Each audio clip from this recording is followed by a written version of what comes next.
It is a rainy September 20th, 2021, and this is Atlanta United FC Weekly, a Home Before Dark podcast. Ooh, new bottle. That was New a good bottle, one. who dis? New bottle, who dis? Ooh, new riff? Yeah. I have not had that one yet. That's good.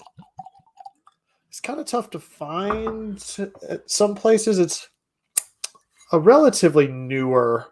I've seen it popping up a little bit more over the past couple of years. But yeah, I got it whenever I was up in Buffalo last time. So Nice, man. Yeah. I think the sometimes I'll listen to Dad's Drinking Bourbon. I think they did new riff. Yeah. Not so long ago. Yeah, it's like I said, it's relatively new. This is from fall 2014, so they've got some single barrels and stuff. It's a high rye bourbon, so yeah. Oh, nice, man. I'm off the drink tonight. Oh no, what are you doing? I've got a surgery on my pinky finger tomorrow. What did you do? Oh, so can you? I can't straighten it. What did you do? Is that when you broke it? Like 2 years ago? 2 years ago and just taped it? Didn't do anything. Yeah. But now I'm finally getting it sorted out tomorrow. You make me feel like I need to do something about my shoulder. I heard it like a month ago and it's still kind of clicking. And I'm like, maybe do I just deal with it? But you having a pinky that you can't straighten out makes me feel like maybe I don't want it to heal to where I can't move it. It's like, what was it? One of the I Know What You Did Last Summer parodies where you've got the guy with the little hand, with the baby's hand. Oh, yeah. Like, the Scary Movie too. Take my strong hand. Did I hurt your child? Did I hurt your child? That's what my little pinky's like. That's great. Yeah. That's really great. Old man injury special. That's right. That's it. All right. Everybody in the trap, thanks for tuning in. Andy Watkins, Dean Worley. Oh, everybody from the Slack tuning in. Joe Johnstone, Elliot Beaven, Chiefs Coach Steve, Jay Hannibal, Kendrick Brock, Michelle, Dirty Bird Person, Bradley's D, Richard Gordon. Man, good turnout already. Awesome. Love seeing you guys in here. Thank you so much. Saw a good bit of you guys out there Saturday. Saw Steve and Annabelle, Gio. Who else did I see out there? I saw a couple other people out there. I missed Michelle. I heard she was at the game, but I didn't see her. Joe Johnstone FaceTimed me after the fact just to tell me how lucky Clemson got to not lose to Georgia Tech, and I was not in a good way at that point of the night. So yeah, Clemson hasn't been great. Not good. It's not good. It's really not good. Is Dabo Sweeney still there? Oh, yeah. Oh. It's a whole lot. It's a whole thing. I'm not going to get into it. I won't bore you with the details, Dan. Because it's too painful. Yeah. It's going to be fine. It's going to be fine. It's going to be okay. It's not going to be our year this year, but it's going to be okay. What I really appreciate is those SEC shorts. Because have you seen those little skits they do? Yeah. And what's great about it is every year there's one about Georgia and hope. Yeah. My favorite one for week one was like the SEC fan or the USC fan, the South Carolina fan was like, yeah, Clemson lost. And they're like, yeah, but so did you. It's like, yeah, but so did Clemson.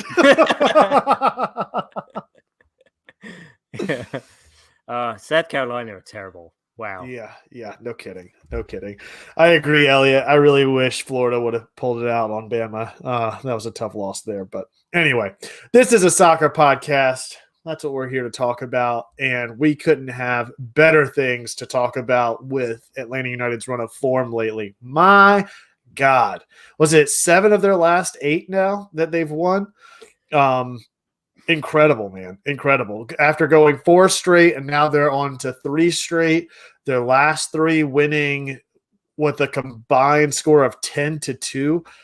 Just nuts. Ridiculous. I think we were in 10th in the East at one point, if not lower, and we are now sitting in 4th. Is that right? In the East? Yeah. Just something crazy, like man. What is going on right now? Well, part of it is we're awesome. This other part of it is how unstable the East is, because I think if we win, we could go up to second this weekend. But if we lose, there's potential we go back down to 10th. Right. Yeah, it's a slippery slope. Oh, we're in sixth right now. Sorry. Yeah. We could go up to fourth this weekend, right? Is that what it was? Something like that, yeah. Yeah. Fourth, second, meh. I mean, there's 8 points separating second from seventh or something like that. I mean, it's pretty tight in the East, to your point, Dan. I mean, it's all over the place. They rise, they fall. But Atlanta United seems to really be firing on all cylinders, I must say. I mean, even this past weekend, I love to see it because I feel like I kept trying to hold back, and part of me still is. I feel like the past couple seasons have been so hit or miss, and it's just been such a roller coaster that every time I get bought in that the team is like, oh man, we're getting back there. It's just the bottom falls out. And I feel like I've been like that over the past 10 matches now, where it's like, well, let's not get too excited yet. Like, right. Yes, we beat Orlando, but they haven't been playing good. Yes, we beat Cincinnati, but it's Cincinnati. Yes, we beat so-and-so, but that DC win was the first real time where I felt like, oh shit, we might have a shot at this thing. Like, this seems like the team is really, really clicking in a way that they haven't in quite a while. Well, the good thing about it is that we beat DC this time, but then we beat them again on the road, kind of, and that was still under Valentino. That was before Pineda. Right. So I feel like there's a foundation that's solidifying that we can stand on now to potentially punch up, but there's still, I mean, I'm still nervous. I'm still not. Because the East is so volatile, like we were saying, is you can't take anything for granted right now. No. And I'm sure we're going to slip at some point, but I mean, there's every chance that we can just keep climbing. I mean, I think we could potentially we could finish second because nobody's going to catch New England. No. But I'm hearing the realistic position is third. So either way, I mean, I'll take it. Which I would love, because I think, who was it that said that Atlanta would finish third in the East? Oh, that was me. That's right. How could I forget? Yeah. To that point, we have several points and much credit where credit is due. Our boy Tim racking it up against Cincinnati. Called the score correctly, called 4-0. His goal scorers, he had Araujo, Martinez with a brace, and walks. He picks up 2 points for the goals, 3 points for the correct call, for a total of 5 against Cincinnati. You and I didn't do so bad either. We both called the win, and we both had 2 goal scores correctly with Araujo and Joseph Martinez. So we both picked up 3 there. You and Tim both picking up 2 points this past weekend against DC, calling both the win and a Barco goal. I called a 0-0 draw. I got nothing. The race continues. But it's heating up. Is Tim ahead of me now? He is definitely ahead of you now. He is actually, no, you guys would be tied now because he was sitting at 10 and you were sitting at 12, and he picked up 2 points on you against Cincy because you still got 3 and he had 5. So you guys are tied right now. Oh, man. You guys are tied right now. So, yeah, it's close. It's coming down to the wire there. That should be fun. Yeah. All right, so let's get into this thing, man. What a great week. What a great week. So so let's start with Cincinnati. I tweeted about it, and I think that, I don't know, man. I know everybody's got their opinions, and yes, it was just Cincinnati, but I was so excited to see Araujo get his first goal. And I felt like the quality of goals scored that match weren't just scrappy pickup goals. Like, all 4 of them were really quality and came from a variety of different ways that I felt like that may have been the most impressive set of goals in one game. Like, if people will argue like the game where Kratz scored back-to-back free kicks, and rightfully so, may top it, but those 4 goals were pretty phenomenal. Yeah, I mean, Barco with the free kick, that was just insane. I mean, and that's the first free kick we've scored directly from since Kevin Kratz put those 2 in against Montreal. But yeah, so I was not expecting that free kick to go in. Barco just keeps going from strength to strength. He's exceeding my expectations, the very low expectations I had when we were, trying to, talk myself off a ledge. And then I'm trying to remember the Martinez goals. I mean, the Araujo just scored a world-class banger. I mean, yeah, come on, just zip him past. What did he took on? I think he took on Velo and Marietta and just took it. Dude, every time, man. Every time he touched the ball, I'm like, what is going on? Like, he just manages to beat defender after defender all the way down from midfield until he's inside of the 18 every single time. He almost scored again that way against DC this past weekend. I mean, just ridiculous. He's such a talent, and I'm so surprised that we have managed to get him. Like, we're taking advantage of all the financial problems that Ligue 1 have had. And being able to get a steal in him, I mean, it's crazy. And he didn't seem to have much interest from any other team in Europe, which I think to their detriment. But maybe it was also because of the volatile. But he wasn't really playing much for Lille, right? Like, wasn't he coming in as a substitution for the better part of the season? Right, absolutely, he was. He wasn't, but that's the thing. Like, you would think, even though. I would still think that he could absolutely perform in Europe. Yeah. Oh, absolutely. At a different team. I mean, he could probably, go to the championship. I don't know if the Premier League, that might be too much of a reach, but I'm still shocked that we managed to get him. Not that I was shocked that we got him when it was announced, but after seeing him play and what he can do, it's just, I mean, he's the reason why we're so exciting to watch. Like, he's just adding that extra layer of sauce.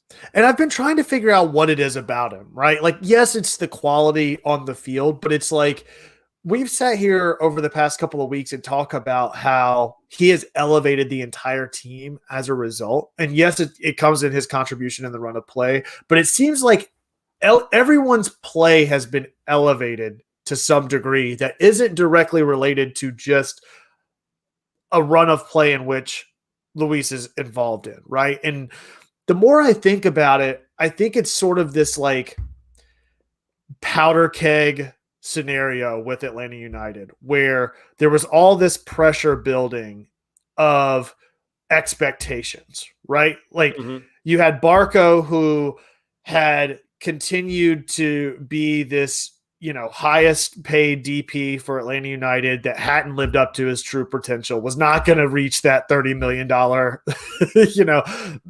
price tag that we assumed that he might have gotten at one point in time. You've got Joseph Martinez, who's coming back from an injury and struggling to find his way within the team. You've got all of the managerial issues and the front office transitions and what's happening with our manager. And then you've got an interim manager, and then Pineda comes in. And then on top of all that, you get Araujo's in here, who comes in, doesn't really get any interest from any of the other European clubs, to your point, but just sort of takes it in stride, and not in the way that I feel like the only like for like comparison I can think of with him is trying to compare him to the way that Pity came in. And it's not trying to compare player to player. I know they're completely different players, play different ways, different styles, but the mentality of how they both approached coming into Atlanta. Whereas I felt like Pity came in and were sort of given the keys to the kingdom, so to speak, as South American Player of the Year and all of this other stuff. It never really lived up to that, whether it was just the way he approached it or whatever, versus Araujo, whose first quote when coming to MLS was, I'm excited to show MLS who Araujo is. And he sort of took on that chip on his shoulder that just sparked everybody else to be like, oh, fuck yes. Like I've got something to prove too. I've got, it was the managerial staff, the other two DPs on the team. Like everybody wanted to play up to that level. And it all just sort of dominoed at the right time in a way that I don't think we've seen with other signings coming into the team. I can't think of another signing. I mean, we've only had a few midseason signings, Remedi being probably the last one of note that was really impactful coming in midseason, but certainly one of the most impactful signings we've had come in and make a huge difference, not just in what he's contributing to the team, but what everyone else is contributing as a result of playing with him. Yeah. I feel like his players helped elevate Barco. Like he's lightened Barco's load. And he's still, he's 24, so he's still young. He's scrappy, he's hungry. And he's allowed Barco to not throw away any of his shots, putting in the three free kicks in, and Barco's time since he's come back for the Olympics, he's just seemed much more relaxed. Oh yeah, much more focused. So I think he's the most impactful midseason signing we've ever had.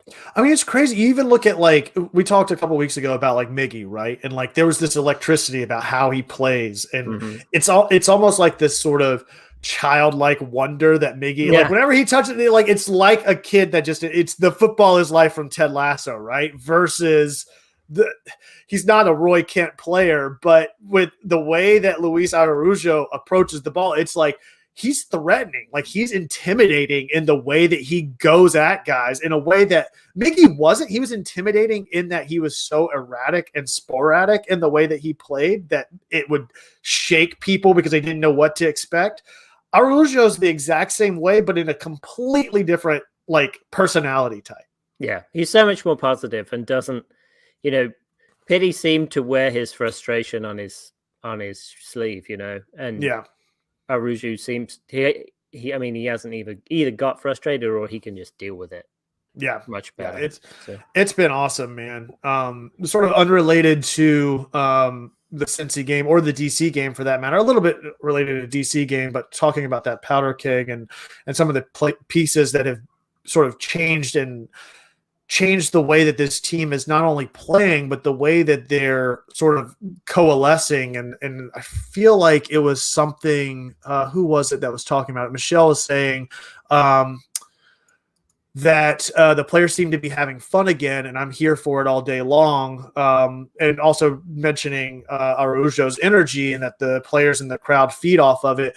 One of the things that give it up to Pineda for coming in and sort of shaking up the team culture in a way that we haven't had managers do before, and not just inside the locker room, but I don't know if you heard about it or knew about the players getting up on the capo stand at the end of the DC game. Oh, yeah. And how Pineda's spurring the players on to get more involved with the fan base, talking about having supporters groups attending training sessions at least once a month or something like that.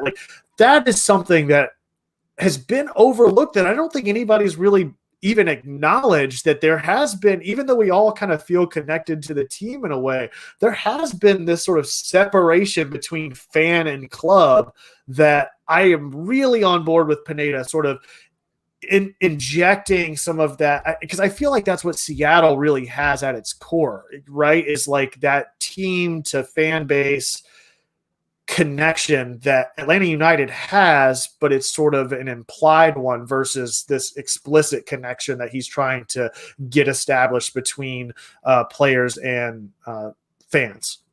Yeah, I wonder how much of it is I'm glad that Pineda is, whether it's his idea, but either way, I'm glad he's either agreeing to it and pushing the players towards it, because there's a lot that had to be mended between the fans and the administration of the team, and it's absolutely just going to help with all that interaction. Gressel was always really good at that. He when we won the cup, he just grabbed that was it the and first took it place over he to went. the Right. supporters section.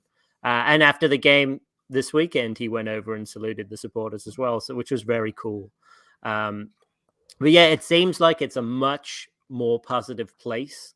I'm fully behind it. I mean, even just in Pineda's press conferences, the amount of detail he go. Did you listen to his press conference after the DC game?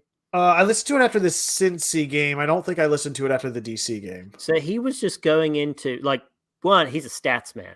Oh no, wait, I loves did. Yeah, he was talking about like Miles Robinson's like travel time and all that. Yeah. Go ahead. I don't want to. And cut he would you go off, through. Yeah. Oh, that's okay. But he was going through just all the different, like the number of games Miles has played, the minutes he's played, the miles he's traveled, all that sort of stuff. And it was really cool that he, obviously had a meeting with the assistants who were letting him know, hey, here's a flag for you.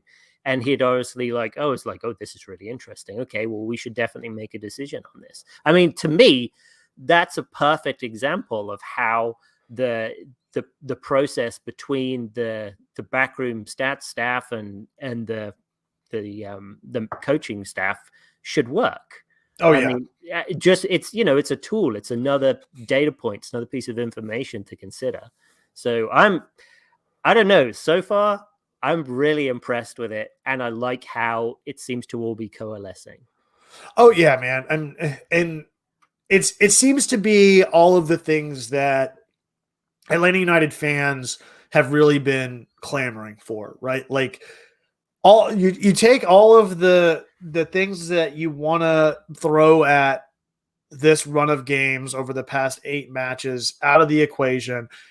You can't deny the fact that regardless of the opposition or the circumstances surrounding the game of why or why not they may have lost under different circumstances or whatever, it has been extremely exciting to watch in a way that I can't think of a run of 10 games over the past 2 years has been since maybe some stretch kind of in the middle of DeBoer's first year where you had Open Cup and Campione's Cup and all of that kind of bled together in that 10-game stretch right there in about a 2-month span. Yeah. I think it was 6 weeks. I think you had all that in 6 weeks. Yeah. So it's been really exciting to see. I mean, I don't think the team's won 4 straight since that season. So that seems to add up there. So the fact that they're on pace to, go potentially win 4 straight again this weekend after winning 4 straight. I mean, it's crazy, man. It's absolutely crazy that this team has sort of found a spark to really ride out the back half of the season. And I certainly hope it continues. And all that's to say, like, whenever we kind of switch gears back into the games again, like what's really impressed me has been how not only the goals have been coming, but how and who they've been coming from. You expect to see Barco and Joseph and Moreno and Araujo scoring. I don't mean to say that, but I just mean who is playing in these lineups and seeing the rotational lineups or the rotation that's taking place inside the lineups to where now you've got George Campbell who comes out of nowhere over the past 4 games and has played really, really well, all things considered. I mean, you've seen him come in for walks whenever he was out. He played this past weekend whenever Miles was getting rest. And that's what you need. You've got to have those depth pieces that aren't just there when you need them, but you have them established in a manner that you have that flexibility to change tactics mid-game, which we saw play out exactly against DC. For Pineda to switch out, who was that? Did he pull off? Pulled off Campbell and put on Araujo. Like, for him to do those kinds of tactics, like, he knows that he's got that flexibility in the lineup and who he's got phasing in and out to give him some tactical advantage. Speaks a lot not only to the core lineup, but to the depth that we have on the team throughout all of the positions. We can talk about center midfield separately, but yeah. Yeah, well, since you brought it up, I mean, it was a risk making that sub. Oh, absolutely. But it was good that Pineda had that mentality of thinking, okay, we can probably take this team. So let's just go for it. Let's just push. And that's what we all want. That's what we all want as fans. We want them to go for it. So I was really happy to see that. Man, I'm surprised it's taken this long, but Cincinnati, your boy Franco coming up with 2 assists. I mean, no kidding, man. It's like man of the match almost. I mean, Walks didn't have that. I'm just saying, Walks hasn't set a team record for. No, he's just scored goals.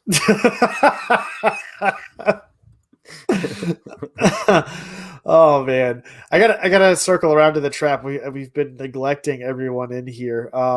Tim's not here to keep us honest. Yeah, no kidding. Araujo from Chiefs coach Steve Araujo has been the promise realized of several different players. Also, Pineda has been amazing.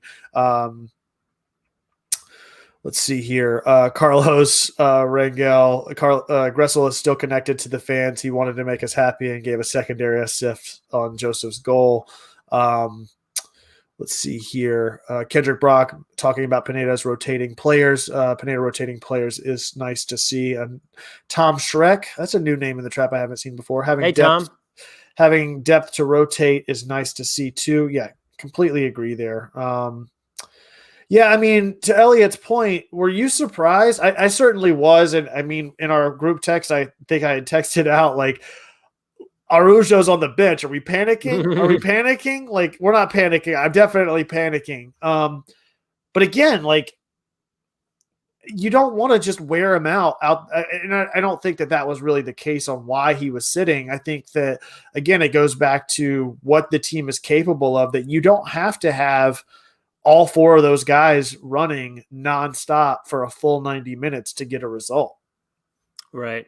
I mean, I was just interested that he would bench Araujo, but then I was like, well, he's going to be a killer to come off the bench, because he's going to be bringing him on. He's not going to let him ride the pine the whole 90 minutes.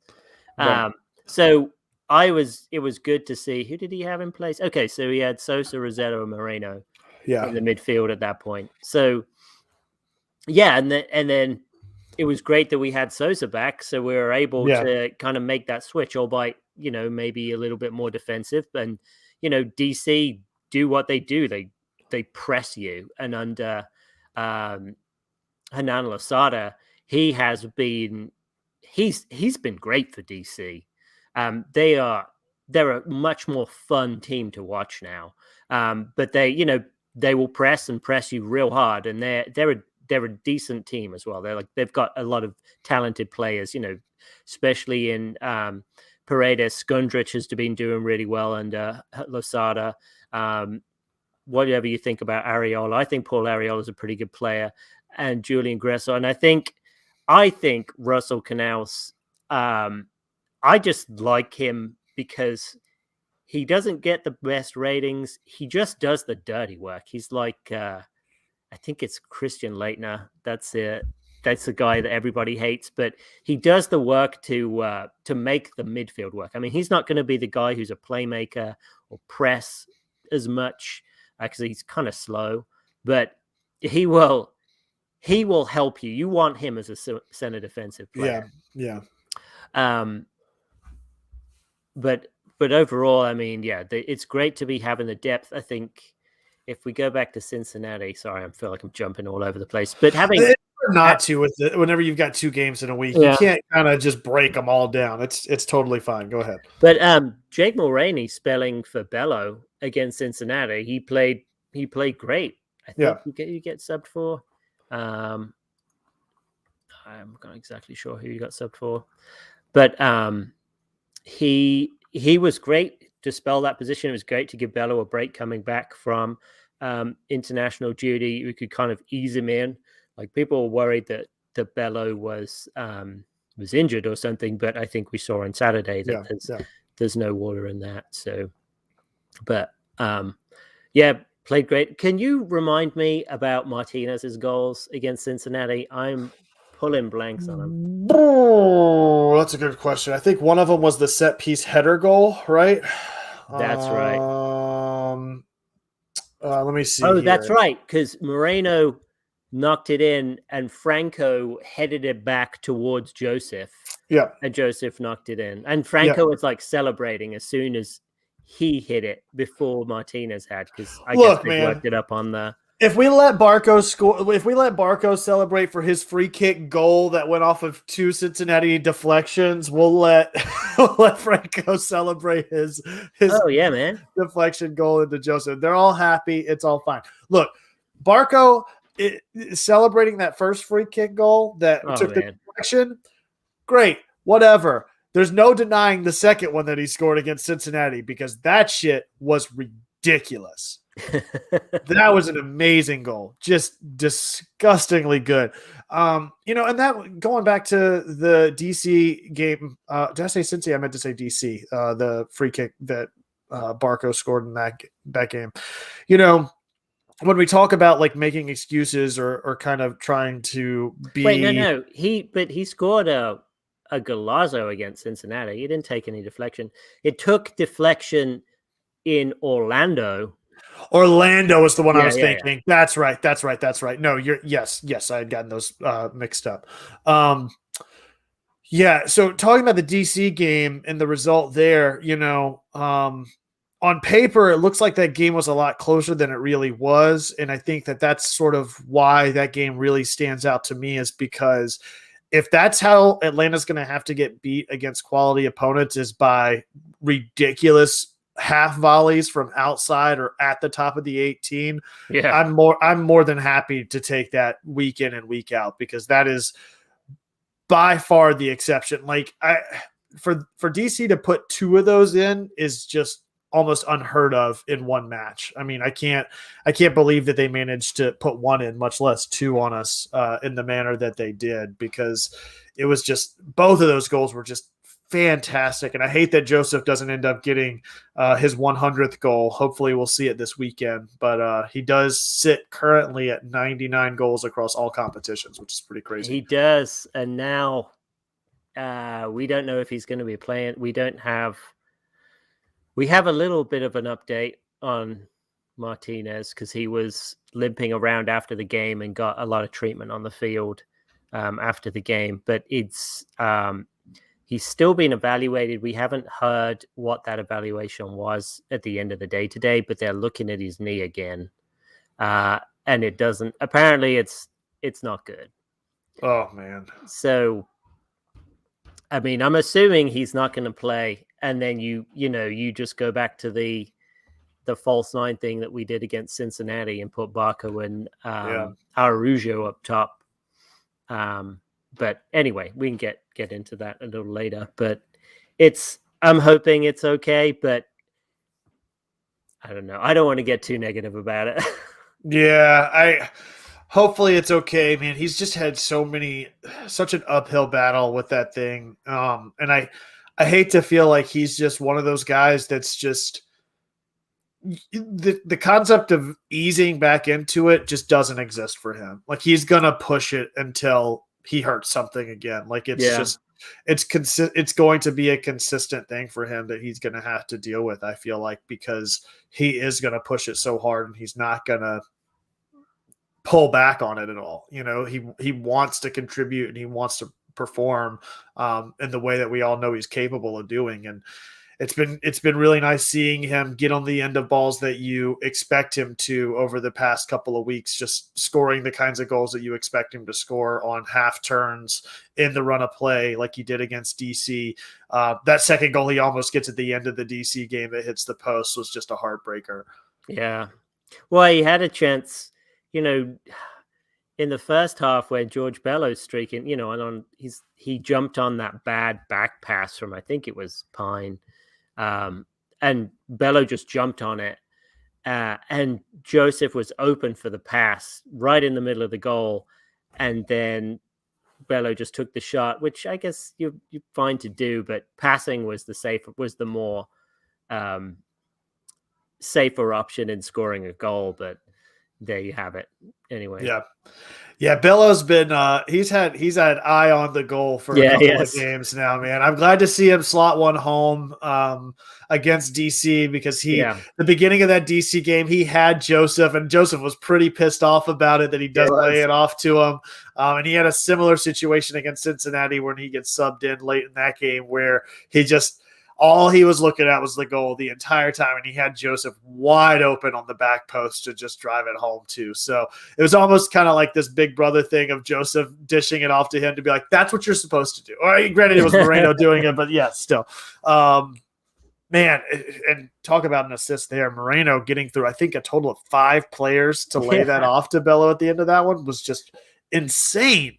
It was comical, wasn't it? Like Bill Hamid was so pissed after. Oh, dude, and they cut away from it. Like I went back and watched the broadcast after the fact. We were at the game Saturday, but I watched him Saturday for no less than 5 minutes after that, doing the same, like just frustrated, like back-breaking screams from his goal because he was so pissed off about it for at least 10 or 15 minutes.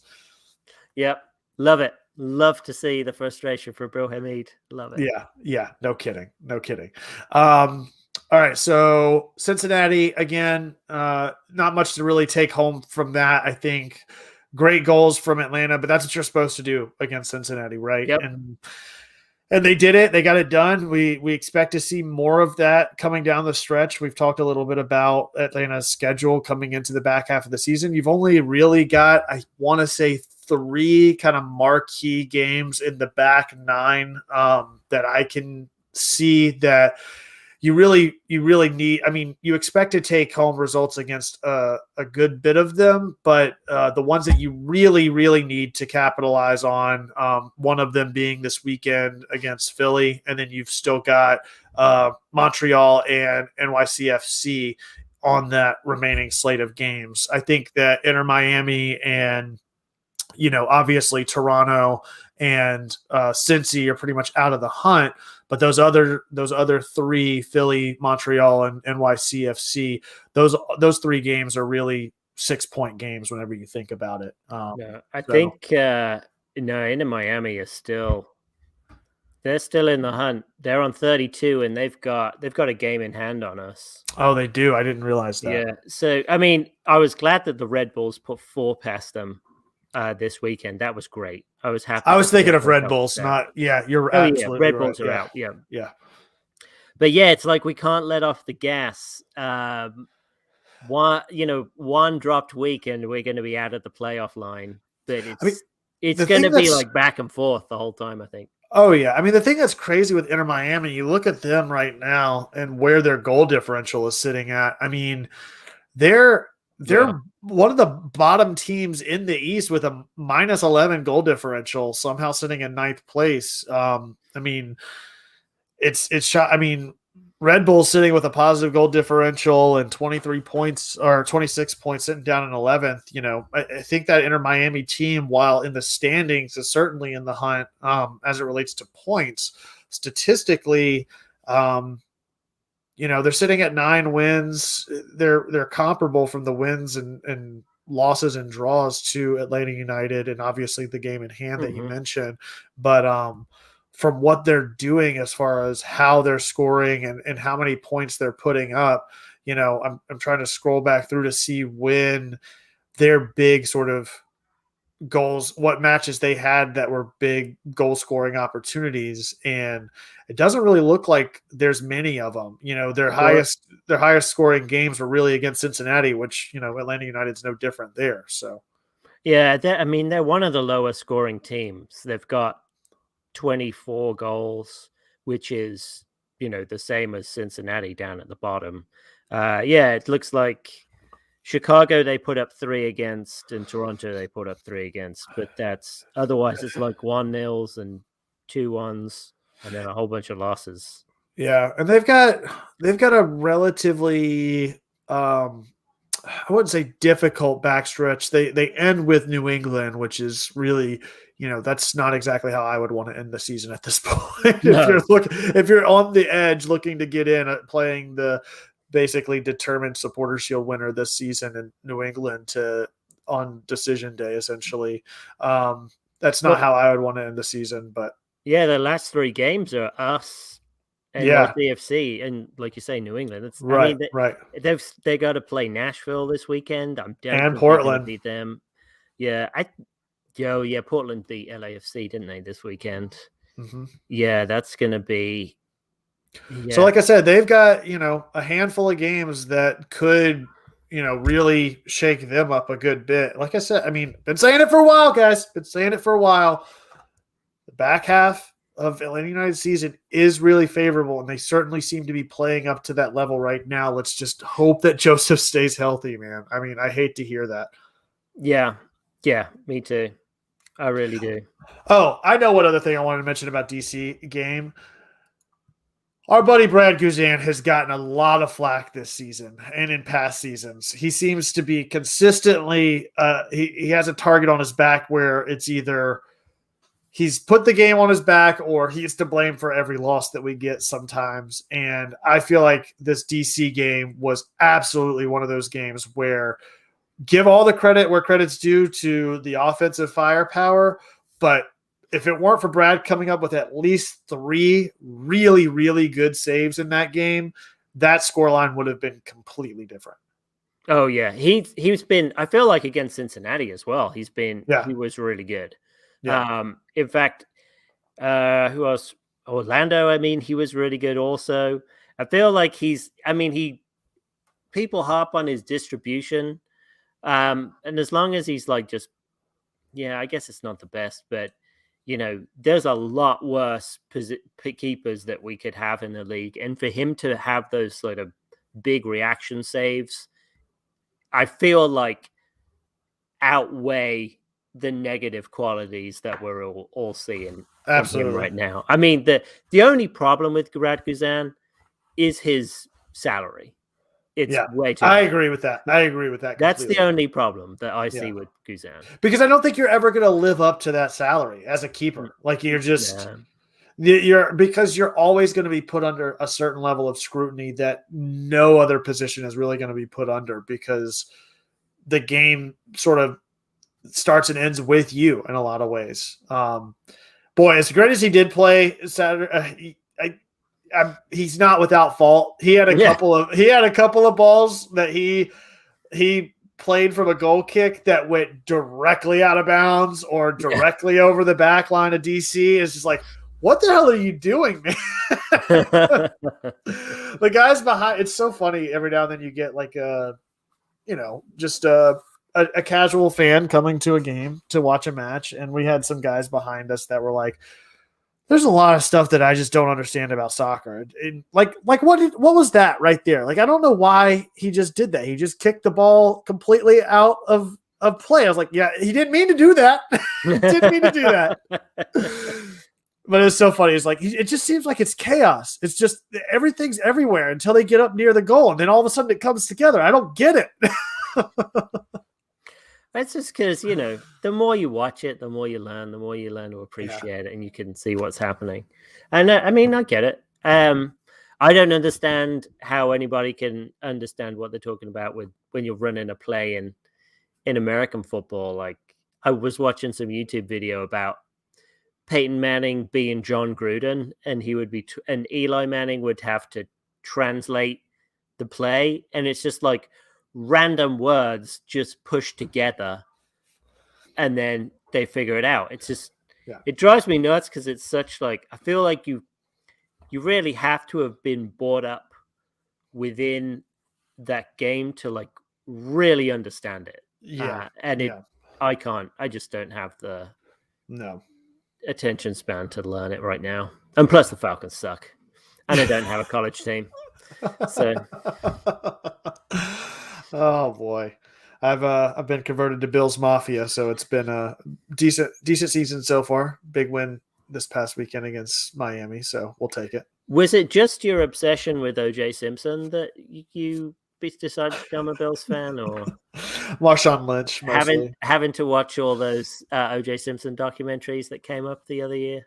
Marshawn Lynch and C.J. Spiller and Sammy Watkins. CJ. All the Clemson players that have filtered through there over the years. Not to mention my fiance being from there, but right. Yeah, CJ less Spiller, I mean, I what a speak out of her, powerhouse. less I speak ill of her, and she puts me through a table, not for funsies. Well, that's good that she likes football. Yeah, and she's bought in on Atlanta United too, which has been great. So Fantastic. Yeah. All right. So anything else on either the Cincy or DC matches? Yeah, I'll have a gripe about some of the refereeing decisions on DC. So Brilliant pulls Joseph down on I mean, he's in on goal. It's a yellow card offense, and he's already on a yellow card, but the ref just lets it go because he doesn't want to send him off, I guess. And then turns around and gives Franco a yellow card. Yeah. And now he's suspended. Yeah. It's like, yeah. What the fuck? Pretty fucking ridiculous. Also, the Araujo yellow seemed to come out of nowhere. Some of those fouls, I think Michelle was asking about the fouls in that match. Some of them were overtly aggressive, like zero play on the ball and zero accountability from the officials. So what are you going to do, man? Oh yeah, no, DC, what, they had 25 fouls. 25 fouls.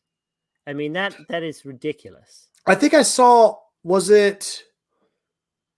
think I saw that DC commits the most fouls in the league, and Atlanta United is the most fouled team in the league right now. Far the most fouled team. We're the most fouled team in the league right now, and I think that DC has committed the most fouls in the league. I think I saw that. Probably. I think I saw that. Brett Crawford saying that was a second yellow for sure. Yeah, I think that.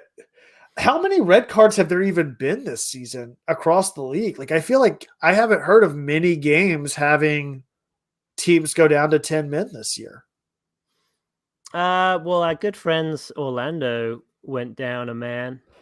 So that was who got sent off. Oh, apparently Franco's yellow was for delaying a free kick.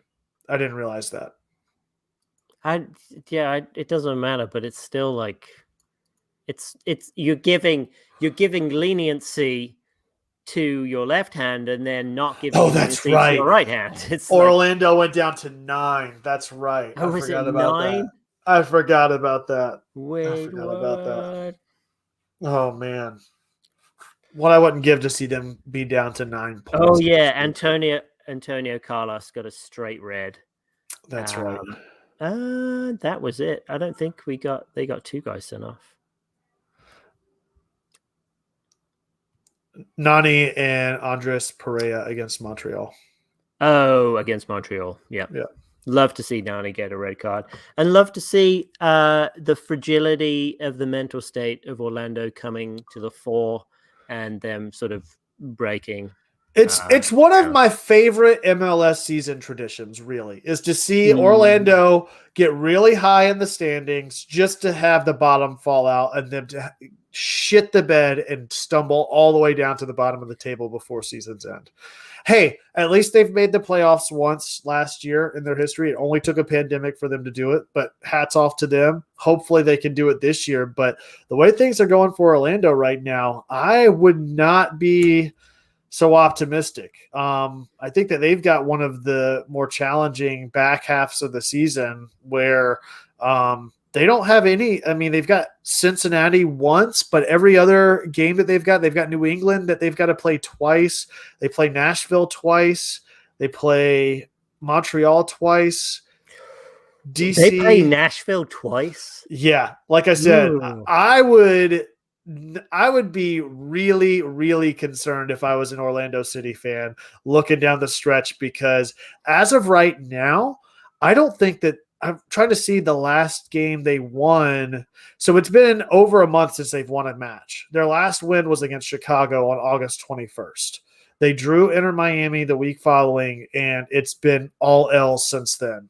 So, and they play New England this weekend and Nashville on Wednesday on a short turnaround. So it is going to be a long, long road home for those guys down the stretch. They play New England without one of their best center backs in Antonio Carlos. That sucks. Yeah. Oh man. It's kind of like in the Premier League, Arsenal have traditionally had St. Totteringham's Day, where it's the day in the Premier League where Arsenal will definitely finish higher than Tottenham. I mean, it hasn't worked out for Arsenal recently, much to my joy. But maybe we should start a tradition like that with Atlanta United and Orlando. Dude, I remember, what was it, like 3 years ago when they had won like 10 straight, and they were just like, it was like the first half of the season. Like, we hadn't even crossed midway, and they were like, oh, we're winning the fucking supporter shield at this rate. And then they lost 10 straight. Like, it's just laughable. It was 2017, because remember, we started doing the pod and we're like, oh man, we talked a lot of shit to Orlando, and now we probably don't want to play him. It was Kyle Larin. Like, Kyle Larin was doing scoring all the goals, and then they just committed suicide. Really bad. Really bad. Really bad. Oh man, Dirty Bird person, I always called it Saint Orlando Day till last year. Yeah. All right. Is it time? The time all the people have been waiting for? I think so. Buckle up, kids. It's time for the download. All right, Philadelphia. Oh, I'm so disappointed that Philadelphia got beaten by Club America and dashed all hopes of an MLS team winning CONCACAF. They didn't just lose; they lost really badly. They did, and they played New England before. Give them credit to when they played New England. They played most of their reserve teams, because they wanted to save their starters for their most important game they've ever played in the history of their club. But they lost it 2-0. But they lost against New England also, but it was only by 1-0, which was good. But New England were pretty full health, and I think they were only missing Carlos Heel. They're just the star striker and assist creator. So, all right, last 5. They beat NYCFC 1-0. They drew with Montreal 1-1. They lost to DC 3-1. Oof, that sucks. Losing to New England 1-0. And then I threw the Club America one in there just for consistency and chronological order. And then they beat Orlando 3-1. I'm glad to see them beat Orlando. So they've only got like 6 goals in their last 5 MLS games. And they've also conceded 6 in the last 5 MLS. It's 8 if you include the loss to Club America in the most important game in their club's history. It's so sad that happened. But, karma's a bitch. Compare that to Atlanta United. We've scored 12 goals in our last 5 and conceded 5 goals. So, our defense, and we've been saying it pretty much all year, our defense, it's pretty damn good. So in the last 5, they got 7 points out of it. We've had 12. It could be a real good game. I'm disappointed that Martinez is going to be out. And I think we probably go back to that false 9 with Barco and Araujo, and I guess Moreno's the false 9, but we're just going to play up top and in 2 up top with Barco and Araujo. So it's probably not even a false 9 at that point, because I wouldn't start Conway, because I don't think Conway is going to match up very well against Elliott and Glasnes. Because those both strong guys, and Elliott's 26, Glasnes is 27, so they've been around the block, they know what they're doing. And then Jose Martinez is not as strong as those guys, but he's 27, and he's been a fantastic player this year, Jose Martinez. I've been very impressed with him. He was great against us, just not like Santos levels of shithousery, but enough. But it's kind of like what you want to see. He's kind of like that Russell Canals mold that I like, but he's a much more technical and better player than Canals. So in watching all the average player positions in the past couple of games, they always seem to push everyone that in the average position is in the opponent's half, apart from Elliott and Glasnes. And then Jose Martinez will sit basically in the center of the field, but still, and just, help them out, like screen those two in the hope in the case of a counterattack. So they really push everyone up. And I think Wagner, who's been a fantastic left back for them, he's been one of the better left backs in the league. He scored a couple of goals. He's also made a mistake here and there that's led to a goal. Same on the other side with Mbezo, but he hasn't scored that many goals. But man, that guy Kasper Shabilko right up top, he is just in the right place at the right time. He's almost in that Bradley White Phillips mold. He's just there and can just score goals whenever the ball gets very close to him, which is highly frustrating. But we know how we can defend him. We've defended him in the past, though I think the last 2 times he's always scored on us. But it's been through ridiculous breakdowns. I think it was on a counter that he last scored on us, where we had everyone pushed up towards the end of the field. Alejandro Bedoya got subbed because he got injured last against Orlando. So it looks like Freddie Montero probably slot into that because he's played that right midfield spot a few times, and that would leave the Hungarian Gazdag to fill that attacking midfielder role. So if you're looking at the 4 in the back in Wagner, Elliott, Glasnes, and Mbezo, Jose Martinez in front of them, and then you've got to make up the rest of their midfield diamond. So on the left you'd have Flock, on the right you would have Montero, and Gazdag would be that head of the diamond with Shabilko and Corey Burke on either side of him pushing up front. Then, I mean, like we said, their run they did beat Orlando, but they're going to be at home again, so they've got that going for them.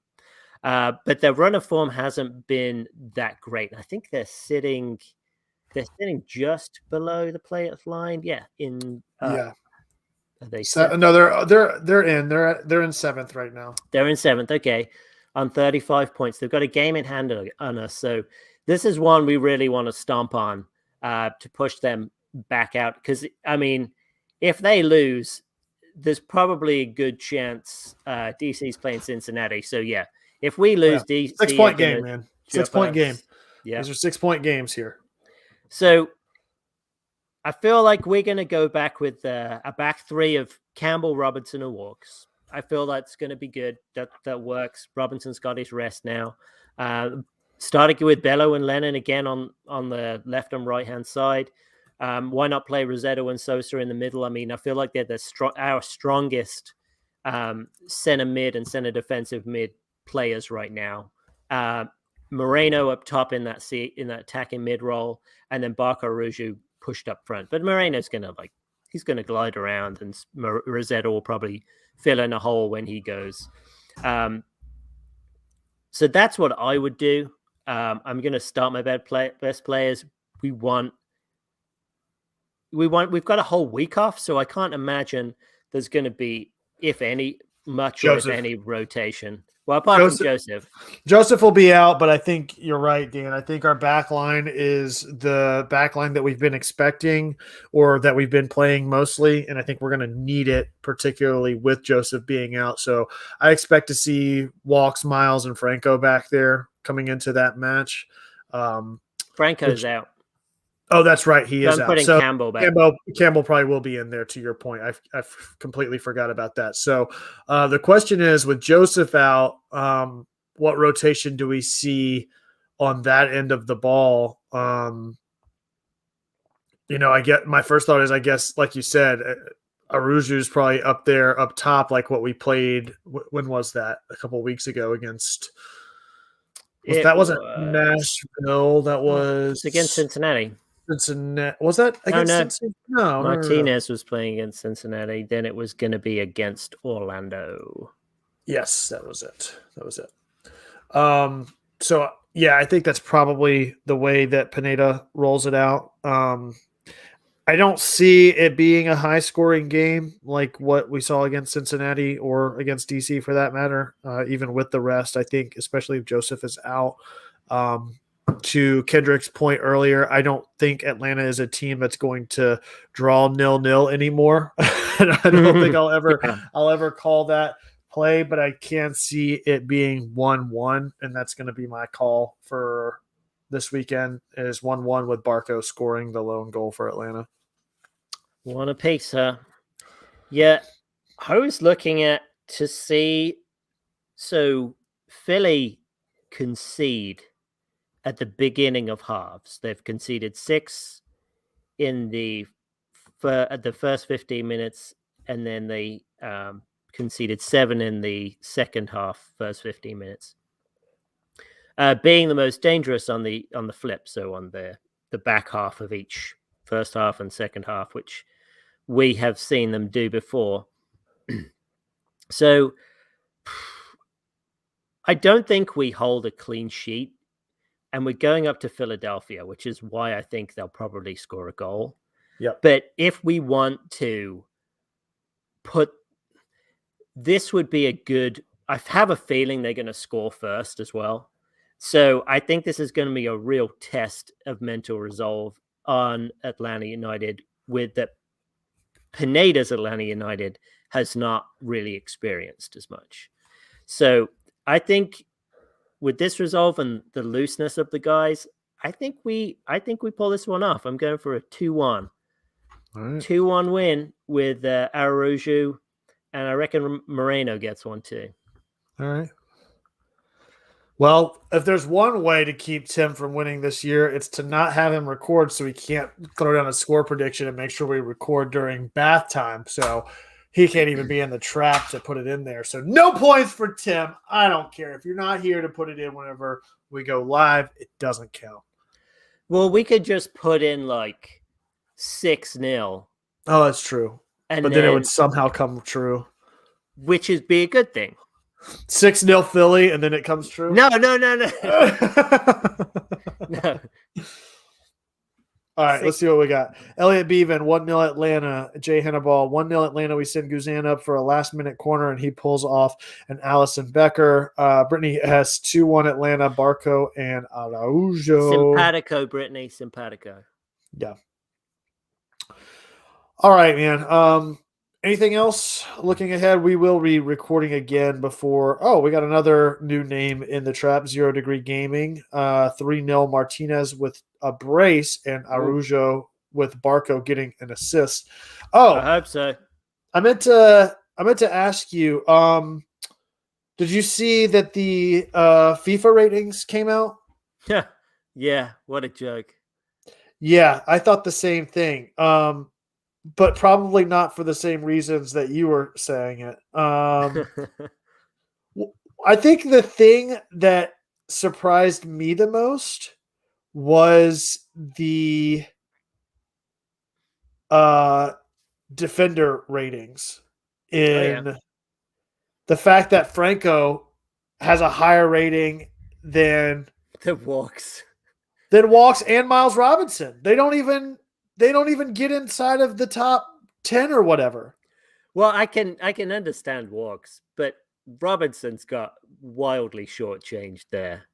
That's true. Yeah, exactly. I don't get that at all.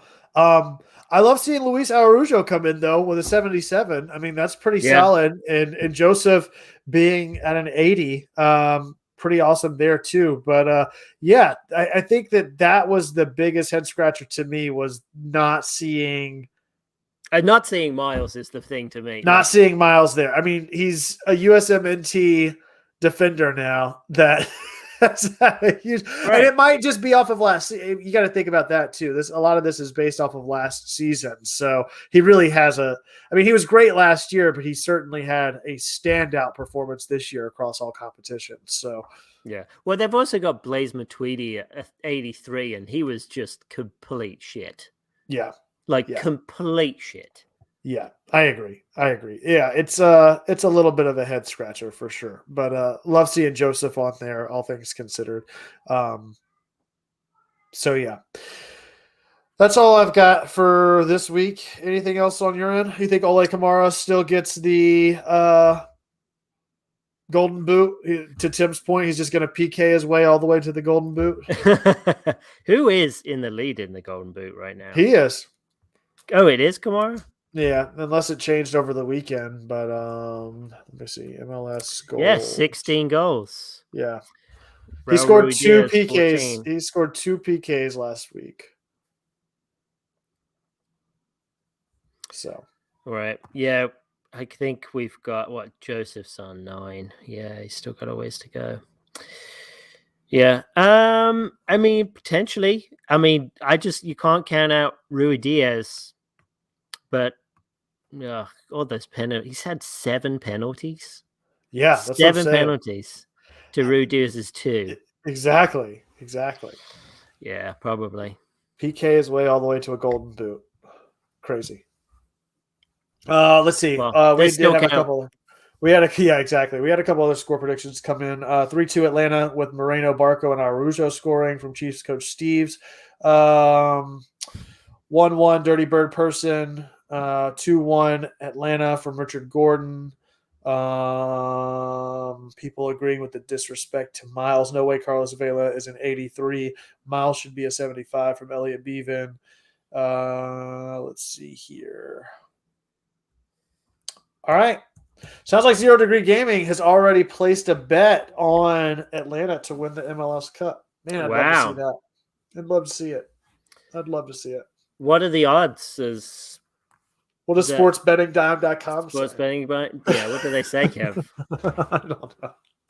I don't know. All right, man. In the meantime, I know that you can find Tim on Twitter or on Instagram. I think he's been getting back to the woodworking whenever he's not changing diapers. You can find him at Tim Herb. Dan, still riding the bike, I see. Getting your notifications in the morning, but whenever you're not doing cross training or rolling. Yeah, exactly. Love some rolling, man. It really helps your recovery. What about you? But you're also on Twitter, right? Where can they find you? Yeah, you can find me at DNGMS. Or Peloton to the power of Dan. There you go. The power of Dan. You can find me at the architect. That's at _ARC1 TECT. Collectively, you can find all of us at Home Before Dark. That's before spelled B and the number 4. We hope to see you out there next time. If not, we'll see you here next time. Be sure to like, subscribe, hit that bell icon to get a notification each and every time we go live. Until then, as always, be home before dark. Awesome. That's it. That's all I got, man. I've got surgery tomorrow. I'm so anxious. I'm not really. I'm just sad.